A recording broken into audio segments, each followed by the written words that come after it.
Halo, selamat malam pemirsa. Tahun 2024 menjadi tahun yang bersejarah bagi bangsa ini, di mana rakyat Indonesia menentukan siapa pemimpinnya mulai dari tingkat regional hingga nasional.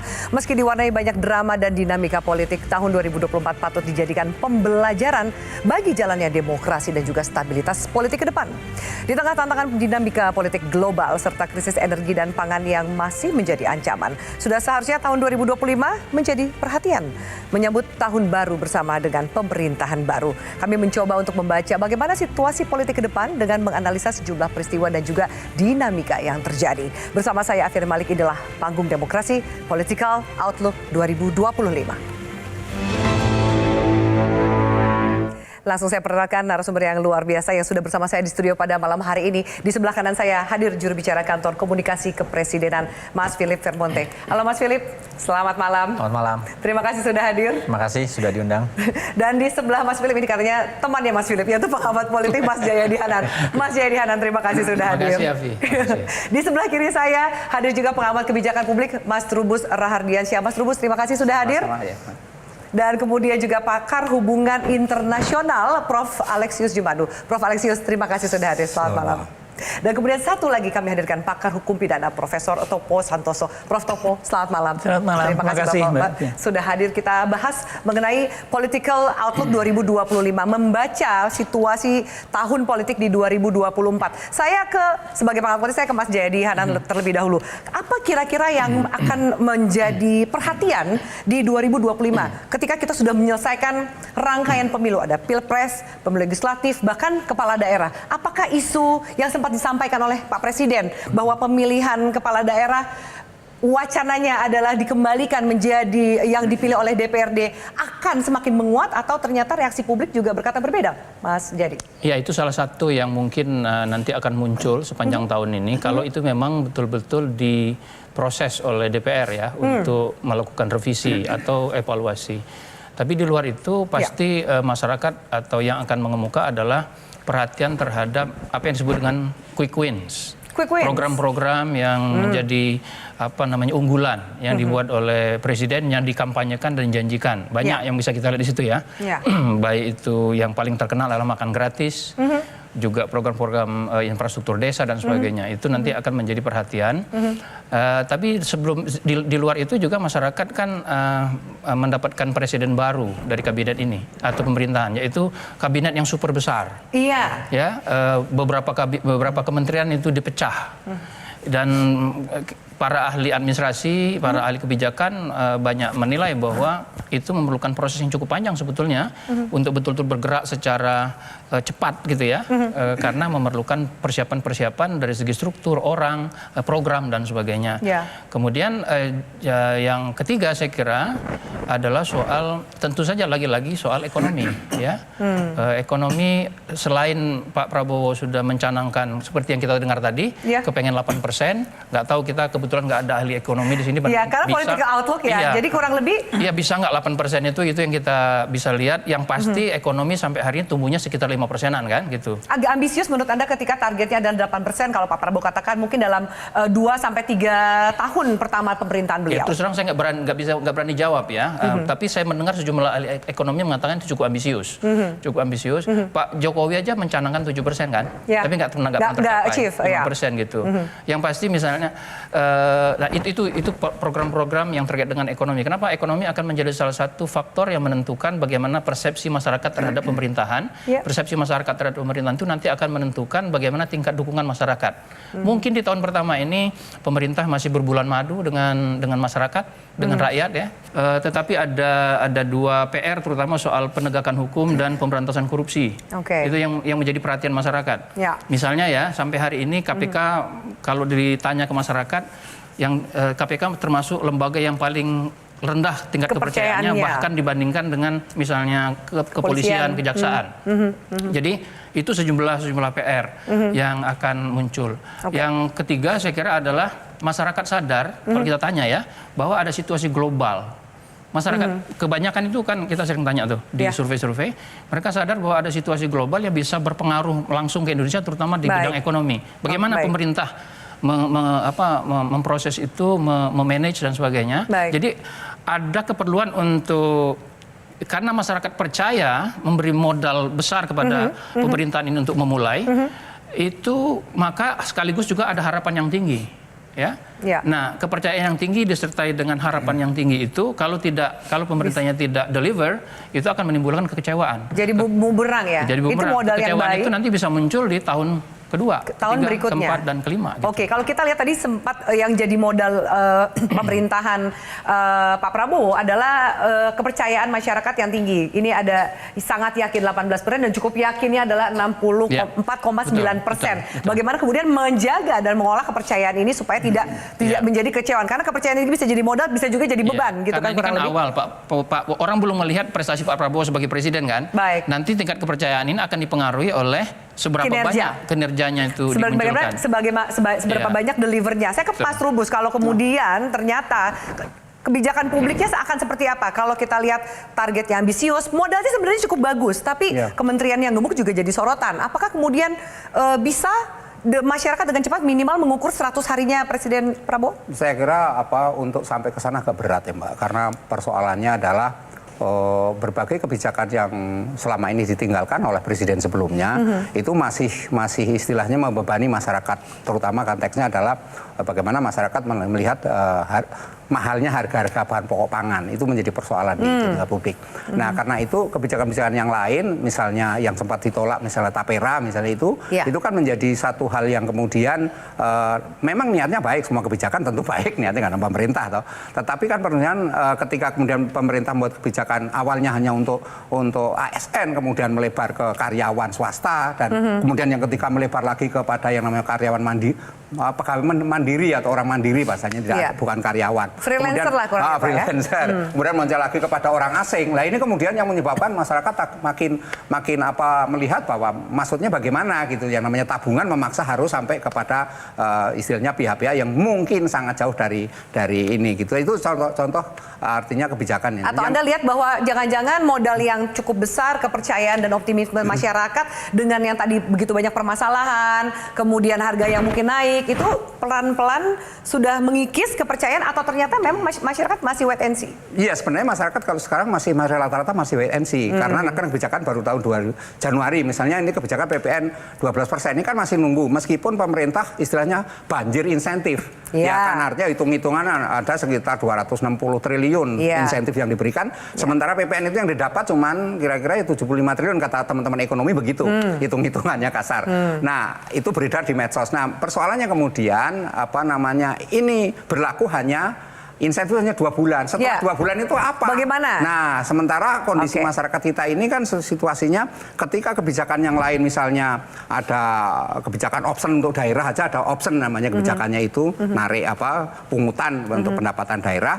Kemudian ada kebijakan lain misalnya kenaikan BPJS ketenagakerjaan, BPJS kesehatan, naik. Kemudian ada kebijakan asuransi kendaraan bermotor. Nah, ini semuanya melingkupi banyak sekali yang pada akhirnya belum lagi ada penerapan PP 28 yang agak berat. P28 tentang kesehatan, di situ misalnya minuman berpemanis itu kena cukai. Nah, ini kan sudah menjadi bagaimana kemudian nanti pemerintah sementara kebijakan yang terhadap PPN ini katanya pemerintah hanya kategori yang premium, mewah, tapi kan belum ada penjabarannya. Yang premium itu seperti apa? Nanti di masyarakat ujung-ujungnya, Mbak, itu masyarakat itu di pasar kalau saya naikkan harganya 12%, naik di situ. Masyarakat konsumen bisa apa? Kan bisa, karena pengawasannya yang belum ada. Jadi pertanyaannya di pengawasannya nih, semua kebijakan yang disampaikan ini pengawasannya seperti apa gitu? Iya, kira-kira seperti itu. Kalau memang mau kebijakan itu jalan, tentu pengawasannya, instrumennya udah disiapkan semua. Dan sampai hari ini kita belum mendengar komunikasi publiknya seperti apa. Sehingga publik itu nanti teredukasi kan. Sebenarnya niatnya kan baik, karena PPN itu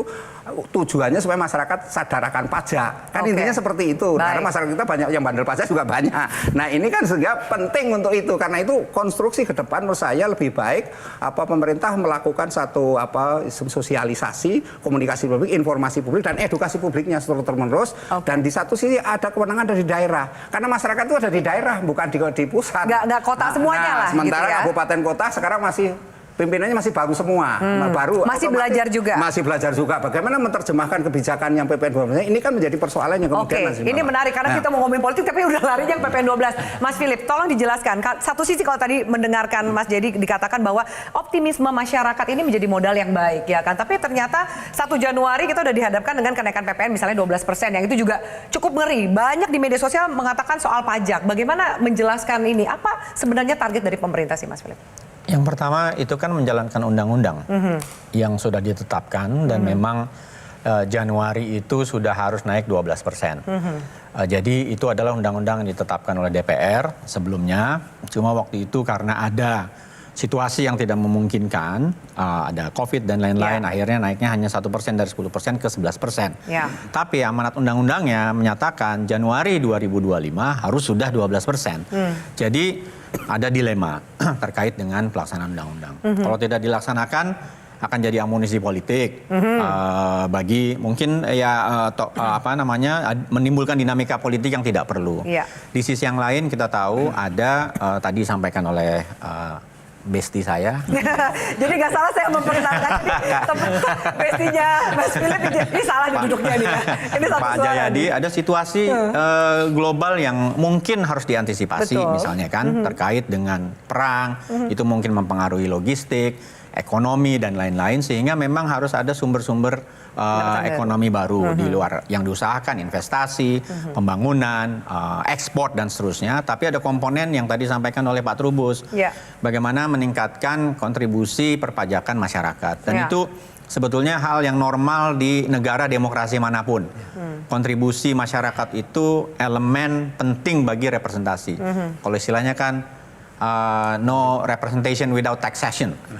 Dan kali ini dalam konteks itu saya kira penting untuk kita memahami soal kenaikan pajak ini. Yang pertama yang paling penting itu amanat undang-undang yang harus dilakukan. Tentu saja kemudian ada dinamika masyarakat. Akibatnya tadi yang disampaikan Pak Trubus, ada pengecualian atau pengalokasian untuk insentif dan lain-lain sebesar 265 triliun sekian.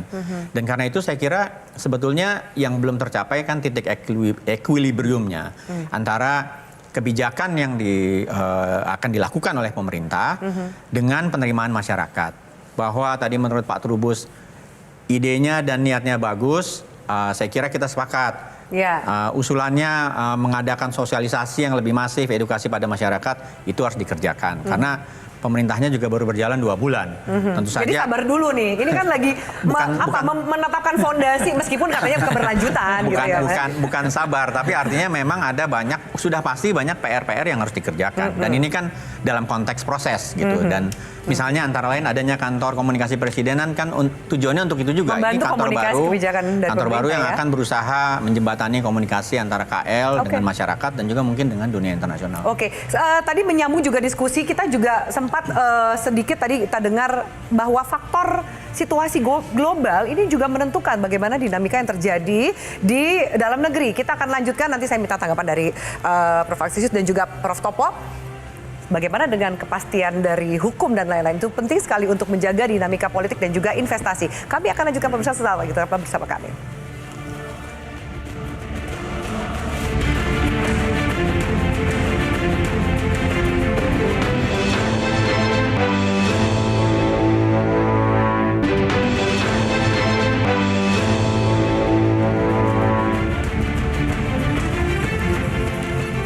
Baik pemirsa, kami lanjutkan. Saya akan ke Prof. Alexius. Kalau situasi global membaca 2025, kita tahu 2024 itu mungkin pesta demokrasi di seluruh dunia ya kan. Ada presiden baru minimal dari Amerika Serikat gitu yang akan mempengaruhi. Sejauh ini seperti apa sih kondisi global prediksi Anda di 2025? Apakah kemudian perang akan tone down atau ternyata akan semakin memanas persaingan terutama dari China dan Amerika? Berbeda dengan kondisi dalam negeri di mana hal itu di bawah kontrol kita ya. Di dalam hubungan internasional itu banyak hal yang penuh dengan ketidakpastian, ya, banyak hal juga yang tidak bisa kita prediksi. Tapi kita berhadapan dengan seorang presiden yang sangat bersemangat memobilisasi sumber daya internasional untuk masuk prioritas di dalam negeri. Iya kan? pertanyaannya sekarang apakah bisa disinergikan antara yang global dan yang di dalam negeri supaya prioritas itu tercapai. Kita melihat beberapa hal dari apa yang dilakukan oleh Presiden kan, berbagai kunjungannya ke luar negeri. Kita membaca satu kebijakan luar negeri yang punya dimensi baru, multi direction foreign policy ya. Kita join BRICS, kita juga mau masuk OECD, ya kan? Dia berkunjung ke China, berkunjung ke Amerika Serikat. Ya artinya kita membuka pintu kepada semua negara. Is it good? Apakah itu langkah yang baik yang dimulai oleh Presiden Prabowo untuk mengunjungi semua pihak? Ya, kita membutuhkan China, kita membutuhkan Amerika Serikat. Saya kira dalam konteks itu wajar-wajar saja ya. Presiden yang memobilisasi sumber daya internasional untuk melakukan itu. Cuma kita juga tidak bisa mengabaikan tradisi kita selama ini, gitu ya. Karena misalnya ketika kita join BRICS, itu memang suatu hal yang penting ketika kita menjadi anggota prominent di Global South, dunia selatan, ya. Kan kita lihat juga di dalam BRICS itu India sudah di sana, Afrika Selatan, Brazil sudah ada di sana. Saya pikir Indonesia milik sana itu juga tidak ada sesuatu yang luar biasa sekali. Itu memang tempat kita secara tradisi kan. Nah, tetapi persoalannya adalah apakah kita tetap mempertahankan prinsip-prinsip kita ketika kita berada di situ. Seandainya BRICS dibawa untuk agak konfrontatif dengan Amerika Serikat, ya. Misalnya mereka melontarkan ide single currency atau de-dolarisasi. Nah itu kan Trump sudah siap dengan ancamannya, berani-berani naikkan pajak lah, inilah semua ya kan. Apakah kita siap untuk itu? Itu jadi pertanyaan di 2025 ya kan, ketika Trump sudah dilantik nanti. Nah karena itu mungkin ketika kita join BRICS, saya pikir kita jangan mengikuti pendekatan konfrontatif dari kelompok itu.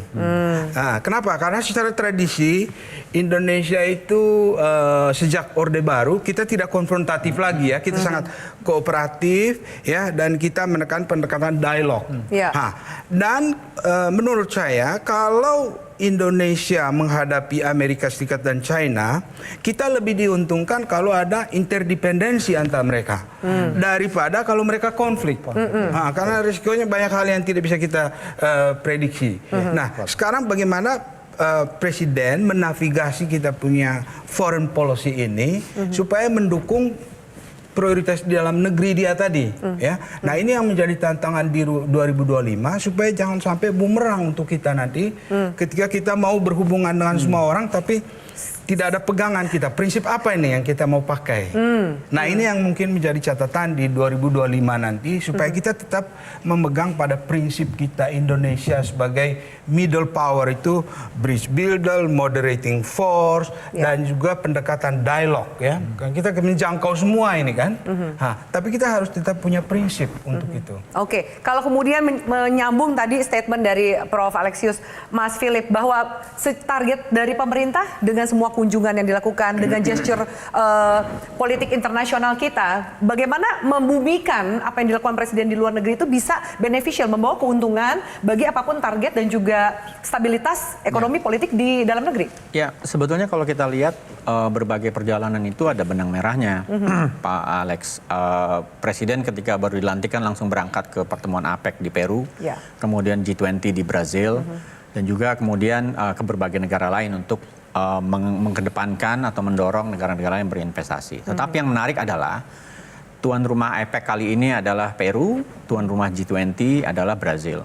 Ini adalah negara berkembang yang bisa men-set agenda kepentingan negara-negara berkembang. Makanya dalam dua pertemuan itu agendanya adalah kelaparan, penanggulangan kemiskinan dan seterusnya. Dan itu adalah suara yang sebetulnya memang sudah disuarakan oleh Indonesia dan negara berkembang lain menggunakan platform di mana di dalamnya ada negara-negara maju.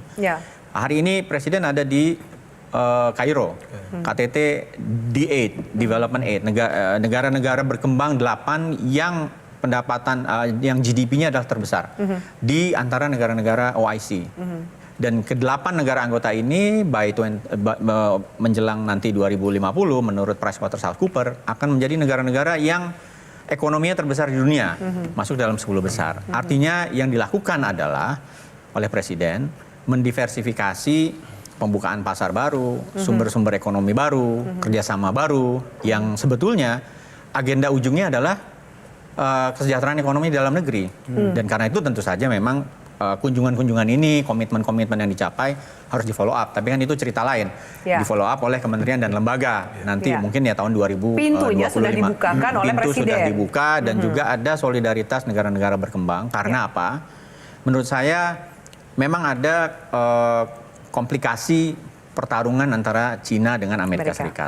Tetapi kan posisi Indonesia sejak dulu dan juga yang disampaikan oleh Presiden Prabowo hingga hari ini kita tidak mau didefinisikan oleh konflik mereka berdua. Karena itu kita harus membuka ruang-ruang dan benang merah yang kita lihat dari perjalanan-perjalanan ini adalah justru dia diverting, mencari jalan baru, melakukan diversifikasi untuk ekonomi Indonesia. Ketika di Brazil misalnya atau di Peru, antara lain yang dilakukan pertemuan-pertemuan terkait program domestik, makan bergizi gratis. Ada namanya School Meal Coalition, anggotanya 103 negara yang sudah melakukan atau berusaha melakukan program makan bergizi gratis di sekolah-sekolah. Jadi ini bukan sesuatu yang kalau banyak orang bilang ini populis, tidak akan berjalan dan lain-lain. Bahkan buang-buang anggaran. Iya, menurut Presiden dan juga kalau melihat apa yang dilakukan oleh banyak negara lain, itu adalah suatu keharusan yang harus dilakukan. Tentu saja kita harus investasi, yaitu uang, sumber daya dan lain-lain. Tetapi ini adalah global movement. Di dalamnya ada Kanada, ada juga negara-negara maju dan juga negara berkembang, dibantu oleh beberapa international organization juga, negara-negara yang sudah melakukannya. Karena itu agenda-agenda yang dilakukan di luar negeri sebetulnya yang terjadi sekarang adalah memang dihubungkan karena kebetulan banyak tuan rumah dari pertemuan internasional ini adalah negara berkembang, sehingga kepentingannya sama. Karena itu kita boleh bilang pada negara-negara maju bahwa mereka punya kepentingan, tetapi ini momennya negara berkembang kok untuk berkembang. Ada yang bilang Amerika sedang menurun dan lain-lain. Menurut saya bukan menurun. Yang terjadi adalah negara berkembang catching up. Dan kita nggak mau momentum kita berhenti ketika ada konflik antara Amerika dengan Cina. Karena itu jalannya sudah dibuka, tentu saja nanti kita akan lihat bagaimana follow up dari kementerian dan lembaga. Mas Jayadi, kalau Mas Jayadi melihat gitu agenda politik luar negeri yang dilakukan oleh Presiden Prabowo dengan kondisi global yang tadi disampaikan oleh Prof. Alexius gitu, bagaimana sejauh mana masyarakat akan berdampak ke pandangan masyarakat? Mungkin dari sisi politik. Contohnya makan siang gratis, memang berkaitan dengan ekonomi, tapi itu sebuah program politik yang sukses atau tidaknya itu menjadi pertaruhan. Iya, saya kira kembali lagi kalau soal, saya kira memang katakanlah Presiden Prabowo berhasil membawa sejumlah program, sejumlah uang ya, investasi ke Indonesia, membantu Indonesia. Tapi pertanyaannya adalah sejauh mana kesiapan implementasi dari kementerian lembaga, dari kita, dari masyarakat secara keseluruhan gitu. Dua hal yang saya bisa menjadi sorotan menurut saya adalah satu, apakah implementasinya akan cepat? Apakah tadi kalau bahasanya Afi adalah bagaimana itu dibumikan? Kan itu baru kan belum konkret. Kan saat ini baru percobaan di beberapa sekolah, di beberapa daerah. Yang diperoleh Pak Prabowo melalui perjalanan-perjalanan tadi kan belum konkret tuh. Realisasinya seperti apa gitu kan? Iya, itu satu. Nah yang kedua, soal korupsi. Begitu. Biasanya kita itu kan banyak duit, itu sumber korupsi kan gitu. Banyak bocor. Sebenarnya saya memang mau tarik itu supaya Pak Prabowo bisa mengomentari nih. Ada duit banyak nih gitu ya. Kok bisa jadi peluang korupsinya menjadi besar. Apalagi kalau implementasinya lemah. Pengawasannya juga. Penyelenggaranya kementerian lembaga itu kan masih siap-siap sekarang. Misalnya Kementerian Pendidikan sekarang dipecah. Itu kan nanti karena school meal misalnya, itu kan terkait Kementerian Pendidikan segala macam, pemerintah daerah dan seterusnya. Itu sekarang pemerintah daerahnya lagi siap-siap, kementeriannya lagi sibuk untuk bagi-bagi orang, bagi-bagi struktur, bikin kartu nama kan gitu. Itu yang jadi pertanyaan. Yang kedua, Anda bayangkan katanya mulai dari 70 triliun ya untuk program makan siang gratis atau makan gratis itu. Itu kan nanti dilaksanakan 71 ya, pasnya gitu ya. Kurang satu lah Pak. Jadi Anda bayangkan yang mengerjakan, misalnya yang menyediakan school meal di setiap sekolah itu siapa gitu. Anggarannya 10.000 kan? 10.000. 10.000 rupiah per makan siang. Per makan siang per anak kan? Itu pertanyaan, nyampe nggak 10.000 itu ke yang dimakan anak gitu kan? Dalam arti secara termasuk biaya produksi, biaya pengolahan segala macam. Jangan-jangan nanti Kepotong lagi ya? Yang nyampe ke sana 5.000. Nah kalau misalnya kalau 5.000 tuh gizinya apa? Nah itu satu. Yang kedua, kalau itu tidak dibenahi dengan betul-betul detail, ini harusnya very very detail program. Harus itu kuncinya di situ. Karena kalau tidak bahaya. Rawan bancakan. Bukan hanya itu, lebih parah lagi rawan kesehatan. Bagaimana misalnya supaya murah orang makanan kemarin dipanasin aja gitu. Atau dibikinnya gitu kan? Massal supaya tinggal dibagikan. Siapa yang ngecek itu? Sekarang itu yang jadi pertanyaan. Kalau yang dikhawatirkan itu nggak akan jadi itu program, iya kan? Negara lain sudah melakukan. Penduduk Brazil itu hampir sama-sama kita 200 juta sekian. Mereka sudah melakukan dan baik. Yang kedua, saya kira kontrolnya akan datang dari orang tua murid, sehingga ketika terjadi di lapangan, dia akan langsung komplain ke sekolah, dia akan langsung komplain ke dapur dan lain-lain, sehingga mekanisme kontrolnya itu juga akan berjalan dari sisi masyarakat sendiri. Masyarakat ketika dia sudah berjalan baik, tentu saja orang tua akan memperhatikan bahwa mungkin ada yang alergi, mungkin ya, atau yang lain-lain, mungkin ada satu case atau 2 case orang anak-anak tidak cocok makanannya dan lain-lain lah. Pasti ada hal-hal yang itu gitu. Tetapi poinnya kan adalah bahwa negara-negara lain bisa melakukannya, ukurannya sama kayak Indonesia dan negara berkembang. India melakukan, Brazil melakukan, dan itu menolong banyak anak juga gitu. Sehingga mungkin di sekolah kita harapkan tentu saja akan ada korelasi yang baik nanti antara ketika mereka sudah makan di sekolah, mungkin di sekolah dia lebih konsentrasi dan seterusnya akan meningkat pada hasil belajar misalnya. Tetapi kekhawatiran-kekhawatiran tadi kan sudah dihitung, sudah dicatat, sudah dipersiapkan, makanya dibuat pilot project dulu. Yang kedua ini kalau boleh Mbak Afi, kita harus juga memikirkan ulang makna quick wins. Karena sebetulnya yang dilakukan melalui program makan siang bergizi gratis itu bukan quick wins, itu program struktural. Itu long term. Itu struktural. Dan juga pengubahan nomenklatur kementerian itu juga struktural. Karena apa? Karena dampaknya nggak akan kelihatan sekarang. Kalau kita terbiasa terus-menerus quick win 3 bulan lagi harus kelihatan hasilnya. Nah itu agak gawat juga. Tetapi dalam beberapa program yang dilakukan, mungkin nanti ada industri pertahanan misalnya, ada makan siang bergizi gratis, dan program misalnya ketahanan pangan, lumbung pangan dan lain-lain, itu semua soal struktural.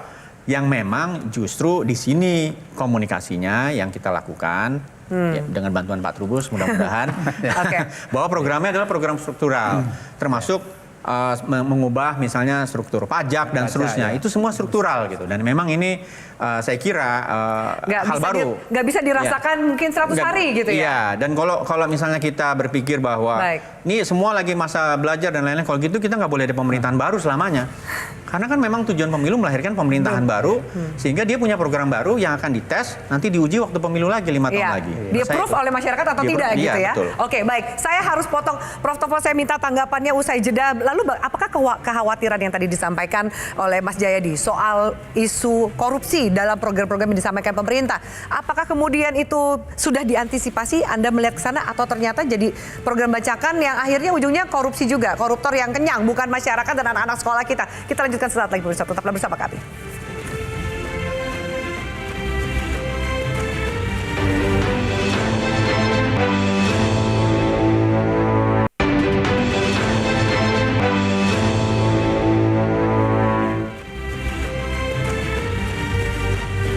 Baik, pemirsa, kami lanjutkan. Prof. Topol menyambung tadi pertanyaan saya. Kalau ternyata ada beberapa program prioritas lah dari pemerintahan baru di 2025 yang masih ditunggu-tunggu. Soal makan siang gratis misalnya. Bagaimana Anda melihat dari payung hukumnya dan teknis pelaksanaannya? Apa kemudian bisa dikawal dengan baik atau masih jadi rawan korupsi?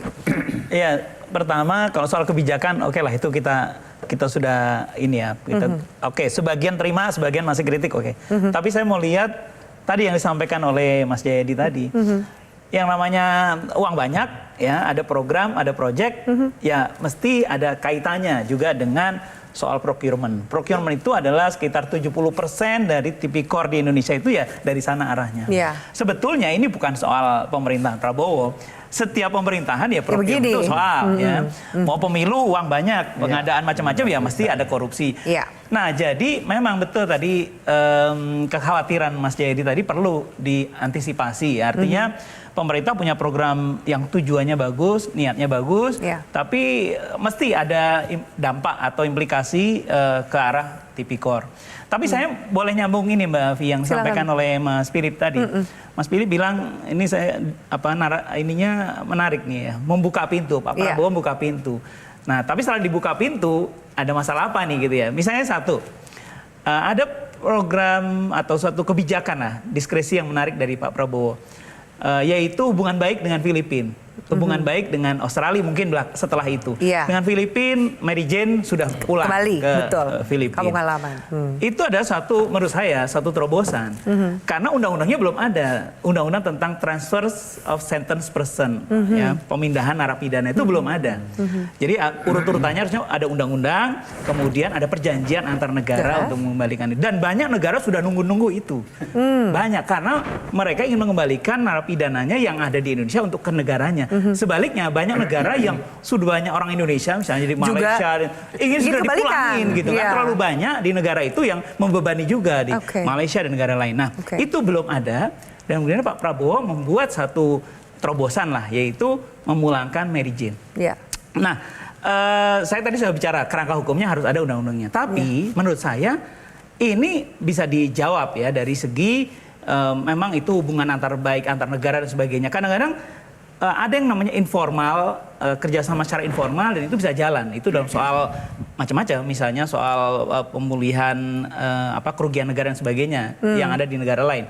Itu bisa. Tapi sebetulnya ini membuka pintu agar segera di bawahnya ya kementerian-kementerian segera bikin undang-undangnya, menyelesaikan. Sebetulnya undang-undangnya draftnya sudah ada. Rancangan draftnya ya setahu saya sudah ada. Tapi itu belum dibahas. Nah, saya juga nggak tahu apakah itu masuk dalam apa yang diprioritaskan ya. Tapi itu harus karena itu sudah mendesak. Bentar lagi Bali 9 dengan Australia dan banyak negara. Nah, satu lagi yang saya mau sampaikan ini Mbak Alfi. 3 yang dicanangkan oleh Pak Prabowo itu mengatasi narkotika, korupsi dan juga satu lagi judol. Nah, ini saya kalau baca di sosmed itu menarik ya. Nah, baru di zaman Pak Prabowo nih judol dibongkar. Tangkap semua gitu baru ya. di zaman Prabowo nih para koruptor ditangkap dan sebagainya. Nah, saya hanya ingin mengingatkan bahwa jangan sampai kepuasan masyarakat itu hanya dengan kasus-kasus dan juga dengan terobosan-terobosan ini. Tapi memang harus segera diperkuat kerangka hukumnya. Dan satu lagi yang jangan lupa yaitu struktur tadi yang tadi sampaikan Mas Jayadi atau Mas Philip. Struktur ini banyak orang juga mengeluhkan karena lembaga-lembaga penegak hukum di Indonesia itu mungkin tingkat kredibilitasnya dan juga persepsi publik terhadap mereka juga masih belum tinggi-tinggi amat. Dan saya kira itu yang mesti di 2025 diperbaiki. Yang mana menurut Prof yang harus diperbaiki? Karena KPK yang sempat menempati tertinggi tiba-tiba drop karena banyak urusan ketua KPK-nya dan lain-lainnya gitu ya. Kemudian polisi, no viral, no justice. Ini PR-nya banyak banget, kejaksaan, banyak isu dan hoax dan lain-lain. Yang mana yang harus diperbaiki duluan? Prof? Kalau mau bicara yang mana semuanya, ya kan? Semuanya. Tapi semua harus beriringan semuanya. Iya, kenapa? Karena kalau day to day masyarakat itu ya ketemunya dengan polisi, bukan dengan KPK. Nah, kalau persepsi mereka atau yang dilihat di publik, di sosmed dan sebagainya adalah tindakan kepolisian yang menyinggung rasa keadilan masyarakat, pembunuhan oleh polisi terhadap polisi atau terhadap masyarakat dan tindakan yang tidak sesuai hukum oleh penegak hukum dan sebagainya, tentu itu langsung dilihat oleh masyarakat. Berdampak langsung. Betul. Nah, kejaksaan memang sekarang sudah banyak ya program tindakan yang dilakukan oleh kejaksaan. Tapi kalau saya amati sebetulnya baik kepolisian, kejaksaan maupun KPK ini dari segi kerangka hukum kita sudah cukup lengkap ya, walaupun kemudian di akhir-akhir KPK ada perubahan undang-undang yang dianggap merugikan gitu ya. Nah, jadi menurut saya jangankan setahun 2025, 5 tahun pun menurut saya memperbaiki persepsi terhadap penegak hukum itu belum akan cukup. Gitu ya. Baik, kalau kita lihat ini saya tampilkan ada penilaian masyarakat terhadap pemberantasan korupsi. Jadi yang korupsi dianggap yang buruk ini cukup tinggi. Ini menjadi PR juga, ditambah Bagaimana menurut Prof. Topo sendiri? Sejauh mana kemudian pemberantasan korupsi, upaya penegakan hukum yang lebih baik, berkeadilan untuk masyarakat akan mempengaruhi satu, tingkat kepercayaan publik, keberhasilan dari program pemerintah sendiri, atau bahkan termasuk juga investasi dari luar negeri, kan lihat juga gaduh nggak nih negaranya? Betul. Sebetulnya kalau kita lihat dua sisi ya. Orang luar melihat tingkat korupsi Indonesia itu tinggi. Persepsinya susah dinaikkan. Mau jalan presiden manapun itu susah naik. Satu strip aja susah gitu ya. Nah, jadi saya terus terang saya ingin optimis ya. Saya ingin optimis, saya berharap membaik, tapi dari angka-angka selama beberapa tahun terakhir ini yang sulit meningkatkan persepsi orang terhadap tingkat korupsi Indonesia. Masyarakat gimana? Masyarakat itu yang dilihat adalah bukan korupsi yang besar-besar saja, tapi juga petty corruption. Mereka mengurus apa-apa, masih ada uang, pungli masih jalan pungli dan gitu sebagainya. Itu juga membuat persepsi masyarakat terhadap penegakan korupsi juga masih rendah. Tapi kalau menurut saya yang terpenting dua sih, yang kaitannya dengan Mas Jayadi dan Mas Pin ahlinya ya. Yaitu satu namanya korupsi di sektor politik. Political corruption. Satu lagi judicial corruption.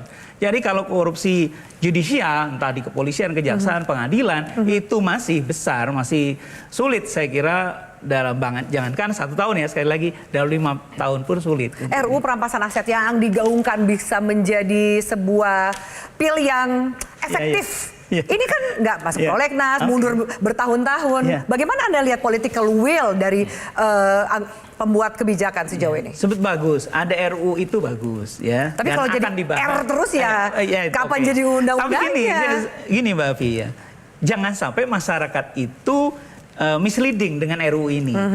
Jadi saya pernah baca di sosmed juga, masyarakat bilang itu sih belum ada undang-undang perampasan aset. Kalau ada udah disikat semua. Nah, ini kelirunya. Karena RUU perampasan aset itu tidak bicara mengenai conviction based asset recovery, tapi non conviction based.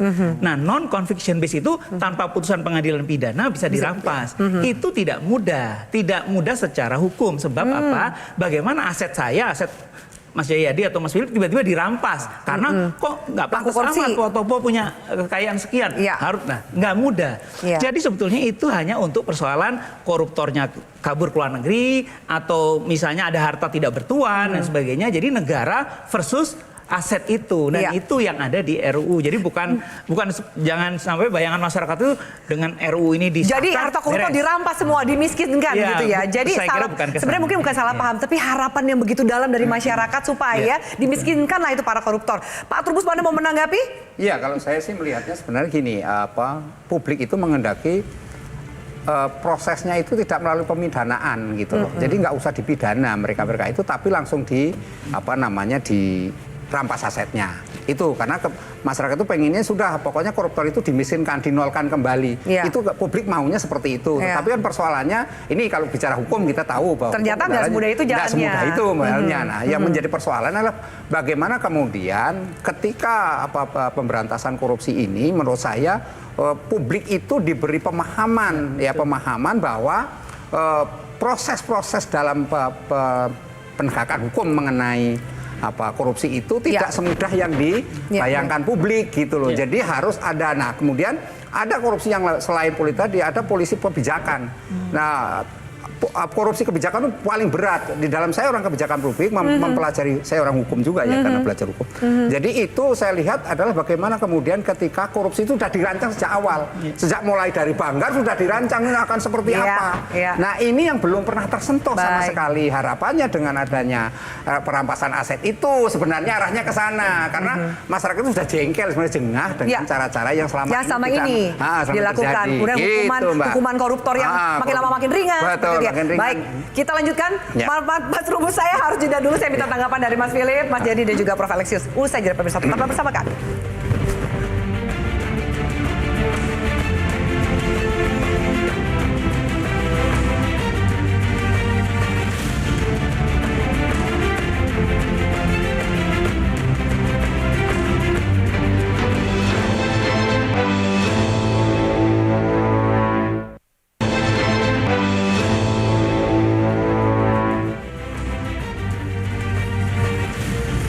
Baik, pemirsa, kami lanjutkan. Saya ke Mas Jayadi terlebih dahulu. Silakan menanggapi tadi masukan ya sebenarnya ya. Ada harapan masyarakat yang begitu besar, ayolah kita melakukan pembenahan yang serius dari korupsi. Karena banyak hal yang bisa dilakukan ketika korupsi itu menurun dan kepuasan masyarakat berpengaruh pada poin itu, Mas Iya, Jody. saya kira kalau memang pemerintah serius, kan menurut saya nih salah satu hulu korupsi itu kan pertama political will ya. Dalam hal ini untuk membuat kerangka undang-undang yang betul-betul komprehensif. Ya.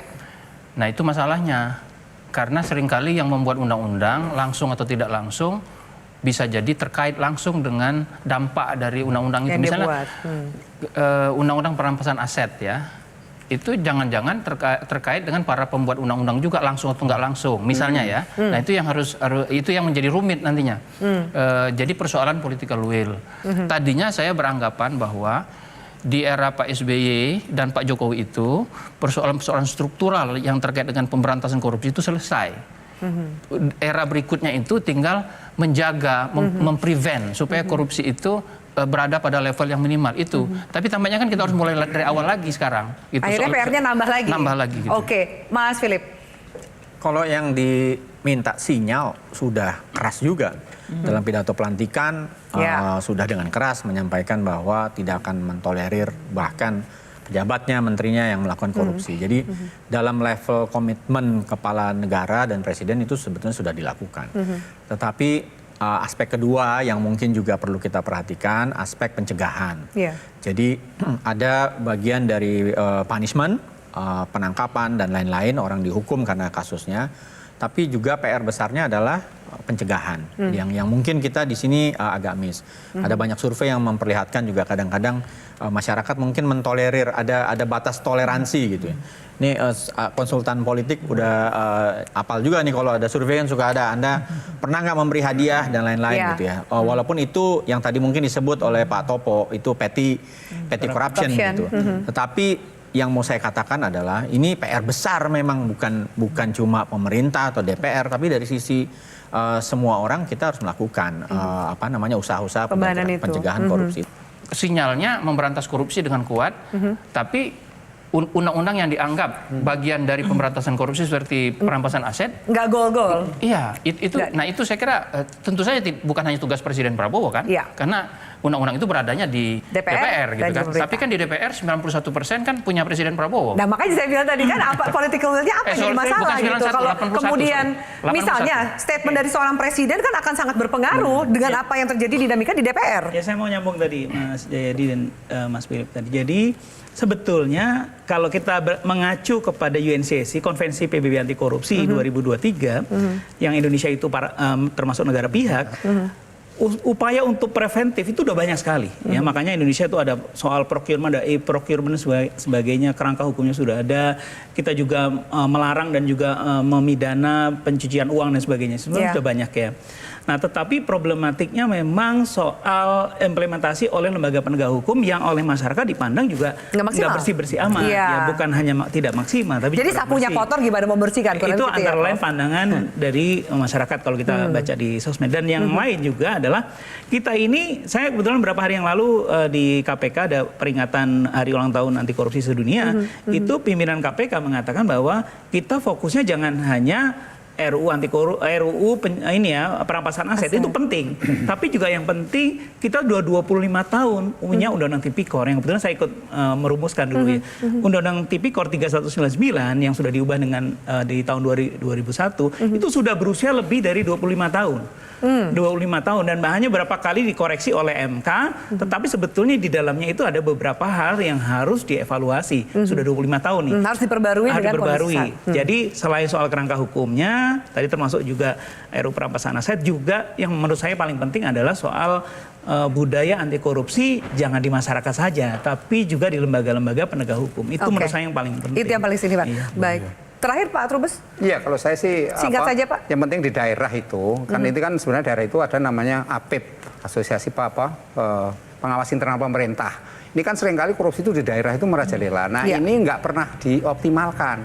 Jadi kalau orang kebijakan publik itu melihat ini sudah ada inspektorat. Inspektorat SK-nya yang angkat adalah kepala daerah. Ya. Bagaimana dia seorang inspektorat bisa mengawasi kepala daerah yang Kalau itu yang adalah atasannya? Yang angkat adalah Yang angkat nasibnya tergantung si kepala daerah gitu kepala ya. daerah itu. Sementara kepala daerah ini tergantung dari parpol yang mendukungnya. Baik. Sehingga yang terjadi adalah ketika korupsi daerah itu APBD itu dipotong-potong di desa itu, yang terjadi adalah kemudian pemerintah hampir ya melihatnya bahwa masyarakat izinnya cuma marah, jengkel gitu aja, Mbak. Terima kasih banyak Bapak-Bapak, malam ini diskusi kita menarik sekali. Menatap 2025 dengan optimis, namun dengan berbagai catatan yang bisa kita lakukan, kita bisa berikan untuk pemerintahan yang lebih baik bagi masyarakat Indonesia. Terima kasih banyak Bapak-Bapak untuk kehadirannya pada malam hari ini. Dan pemirsa, analisa peta politik tahun 2025 berdasarkan dinamika di tahun 2024 menunjukkan betapa kompleks dan tidak terduganya arah politik Indonesia ke depan. Meski masih banyak pekerjaan rumah yang belum dituntaskan, namun harusnya pemerintah berani untuk menyelesaikan. Harapan adanya perbaikan bagi pembangunan bangsa ini ke depan tidak pernah berhenti kita hembuskan. Saya Firman undur diri, kita jumpa di Pesta Demokrasi selanjutnya. Terima kasih banyak atas atensi Anda. Selamat malam, selamat tahun baru. Bye-bye.